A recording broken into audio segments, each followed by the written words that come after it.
ADR report के अनुसार 2014 के बाद राष्ट्रीय पार्टियां 80% अपने चुनाव प्रचार में पैसे खर्च करती है। पहले ये आंकड़ा 840 करोड़ था, अब ये बढ़ के 1115 करोड़ के आसपास हो गया है। इससे अंदाज़ा लगा सकते हो कि चुनाव प्रचार में कितनी ज़्यादा खर्चा होता है पार्टियों के द्वारा, राजनीतिक पार्टियों के द्वारा, राष्ट्रीय पार्टियों के द्वारा। अगर हम भाजपा की बात करते हैं तो भाजपा 60% अपना खर्चा किया है, तो कांग्रेस 40%। सबसे ज़्यादा सोशल मीडिया पर भाजपा खर्च करती है अपने चुनावी पैसे, सबसे ज़्यादा। अगर 70% भाजपा कर रही है तो कांग्रेस उस पर 30% कर पाती है।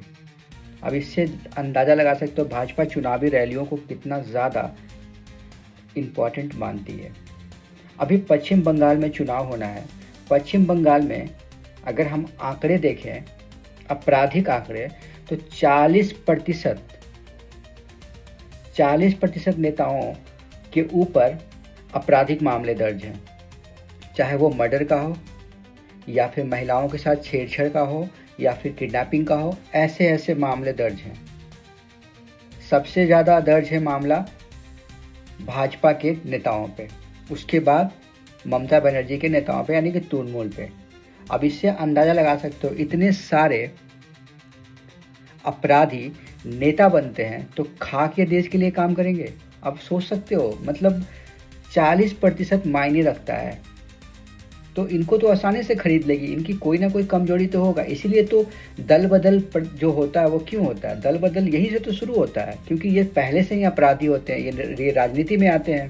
राजनीति में आने के बाद इनकी कोई ना कोई मजबूरी होती है, और जैसे सरकार देखती है कि इसकी मजबूरी है, इस पर कोई ईडी बैठा देता है, इस पर सीबीआई बैठा देता है, इस पर कोई भी जांच बैठा देता है, दल बदल आराम से हो जाता है। इसलिए तो डिजर्व भी करती है जो राष्ट्रीय पार्टियां चुनाव जितना डिजर्व करती है या सरकार बनाना डिजर्व करती है, वो नहीं बना पाती है। और सत्तारूढ़ पार्टी होती है वो इसका फ़ायदा पूरी तरीके से उठाती है, क्योंकि ये पहले से करप्ट है।